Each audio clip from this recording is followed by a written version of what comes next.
Good evening friends. मैं आप लोगों के लिए लाया हूँ बौद्ध धर्म का दूसरा पार्ट। इसमें जो है हम आपको चारों संप्रदाय के बारे में बताएंगे। इससे पहले कि हम आपको संप्रदाय के बारे में विस्तार पूर्वक वर्णन करें, हमारे चैनल शक्ति एजुकेशन को सब्सक्राइब और लाइक ज़रूर करें। चलिए शुरू करते हैं। हीनयान बौद्धवाद। इसमें जो है इसका पहला पॉइंट है, इसका अर्थ है कम या साधन रहित होना। दूसरा पॉइंट है इस संप्रदाय में बुद्ध के मूल उपदेशों के अनुयायी सम्मिलित होते हैं। मतलब जो बुद्ध के जो मूल उपदेश थे, गृह त्याग, कठिन परिश्रम करना इत्यादि आदि जो भी उपदेश थे, उन्हीं के अनुयायी मतलब जो उसको फॉलो करते थे वही लोग इस संप्रदाय में सम्मिलित हुए। ये बुद्ध की मूर्ति या चित्र की पूजा में विश्वास नहीं रखते। मतलब कि ये भगवान बुद्ध की जो मूर्ति रख के सामने या चित्र जो है रख करके ये पूजा नहीं करते थे, उसमें इनको विश्वास नहीं था। हीनयान का अंतिम लक्ष्य जो है निर्वाण है।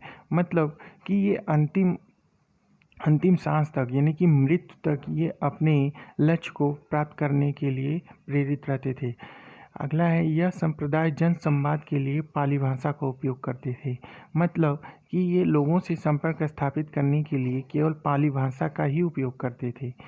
और उस समय जो है हीनयान संप्रदाय की उत्पत्ति के समय जो है सम्राट अशोक जो है राजा थे, तो उन्होंने इस संप्रदाय को संरक्षण दिया। उसके बाद हमारा अगला है महायान बौद्धवाद। इसका अर्थ है बड़ा वाहन। महायान का मतलब बड़ा वाहन। यह बुद्ध एवं बोधिसत्व को दिव्य प्रतीक के रूप में मानते हैं। बोधिसत्व के बारे में हम आपको बताएंगे कि बोधिसत्व क्या होता है। यह बुद्ध की मूर्ति या चित्र की पूजा में विश्वास करते हैं। मतलब बुद्ध की मूर्ति सामने रख के या चित्र को उसमें पूजा करते थे और उसमें इनको विश्वास था। बोधिसत्व जो है इस संप्रदाय की प्रमुख अवधारणा थी। मतलब जो बोधिसत्व को प्राप्त कर लेता था वो महायान संप्रदाय का प्रमुख व्यक्ति माना जाता था। महायान को ही बोधिसत्व यान भी कहते हैं। महायान विद्वानों ने संस्कृत भाषा का उपयोग किया था। मतलब इस संप्रदाय में संस्कृत भाषा का उपयोग किया गया और इसमें इस समय 53.2% यानी कि 53.2% विश्व की जनसंख्या इस संप्रदाय का अनुयायी है। मतलब इस समय 2010 की जनगणना के 11 की जनगणना के अनुसार 53.2% लोग बौद्ध धर्म के अनुयायी हैं, इस संप्रदाय के अनुयायी हैं। बोधिसत्व क्या होता है इसमें देखिए, जिसने सभी संवेदनशील प्राणियों के लाभ के प्रयोजन से बुद्धत्व प्राप्त करने हेतु एक सहज इच्छा और मन को विकसित कर लिया हो। मतलब कि अपनी इच्छा और मन को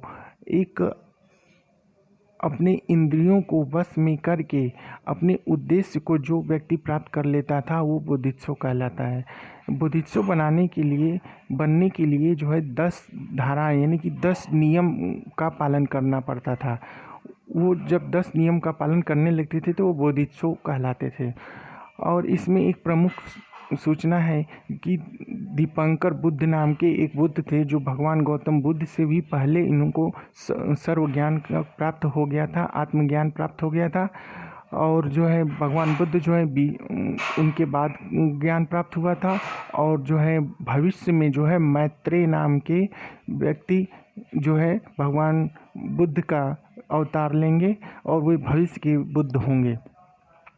इन तीनों उप संप्रदाय के तहत जो है महायान, हीनयान और थेरवाद जो तीनों उप संप्रदाय है उनके तहत दीपंकर बुद्ध को सम्मान दिया जाता था और भी दिया जाता है भी। और ये जो क्या बोलते हैं कि अगला है थेरवाद बौद्ध धर्म। इसमें जो है ये वयस्क भिक्षुओं को समर्पित था। ये जो संप्रदाय था इसमें केवल वयस्क भिक्षुक ही ये आपका इसमें जो है इस संप्रदाय को धारण करते थे। अब उसके बाद है आपका अगला पॉइंट शुद्धिकरण का मार्ग। शुद्धिकरण का मार्ग मतलब कि जो जैसे मान लीजिए कि आप कोई गलती करते हैं तो उसकी पश्चाताप के लिए आपको पुराने पौराणिक कथाओं में अश्वमेध या और भी अन्य कर्म कांड होते थे, तो उसी के द्वारा शुद्ध आपको प्राप्ति होती थी। तो उसी तरह इस संप्रदाय में जो है शुद्धिकरण का मार्ग जो है इस थेरवाद शाखा का सबसे बड़ा ग्रंथ माना गया। और इसकी जो रचना है बुद्ध घोष नामक व्यक्ति ने की थी और ये श्रीलंका में इन्होंने 5वीं शताब्दी में की थी। थेरवाद के लिए पाली भाषा जो है पवित्र भाषा मानी गई है। अगला है आपका वज्रयान बौद्ध धर्म। वज्रयान बौद्ध धर्म जो है हिंदुओं के धर्म से संबंधित था। इसे जो है तांत्रिक बौद्ध धर्म भी कहा जाता था। इसकी जो है प्रमुख देवी तारा थी। ये आपका जो क्वेश्चन एक बन के आया था रेलवे में, टीसी में आया था पहले कि वज्रयान बौद्ध धर्म के अनुसार उनकी प्रमुख देवी कौन थी, और ये आपका नेट में भी एक बार ये क्वेश्चन पूछा गया है।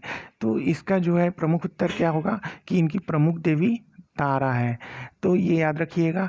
इसमें जो है बौद्ध दर्शन के साथ ब्राह्मणवादी जो है वेद आधारित अनुष्ठान भी सम्मिलित है। मतलब कि जैसे हमारे गीता आदि इत्यादि अन्य जो ग्रंथ हैं उसमें जो है वेद आधारित जो भी अनुष्ठान होते थे, इसमें भी वज्रयान बौद्ध धर्म में भी वो अनुष्ठान किए जाते थे।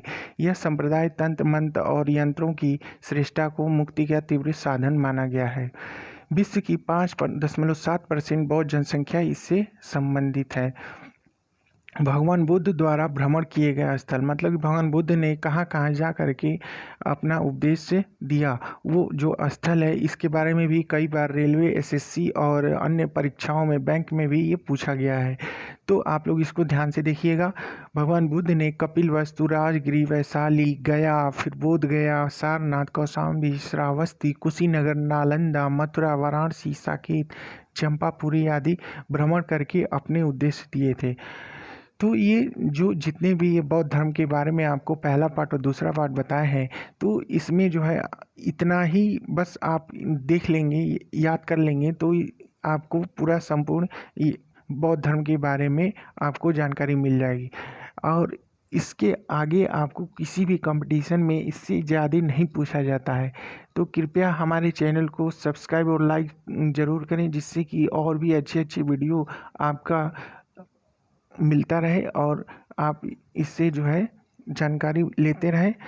हमारा चैनल का नाम है शक्ति एजुकेशन, और इसमें हम आपको अब अगला जो है भारत के जो मेले हैं उनकी कुछ प्रमुख मेले के बारे में हम आपको वीडियो लेकर आएंगे। तो हमारे चैनल को सब्सक्राइब और लाइक करेंगे तभी वो वीडियो आपको मिल पाएगा। तो धन्यवाद।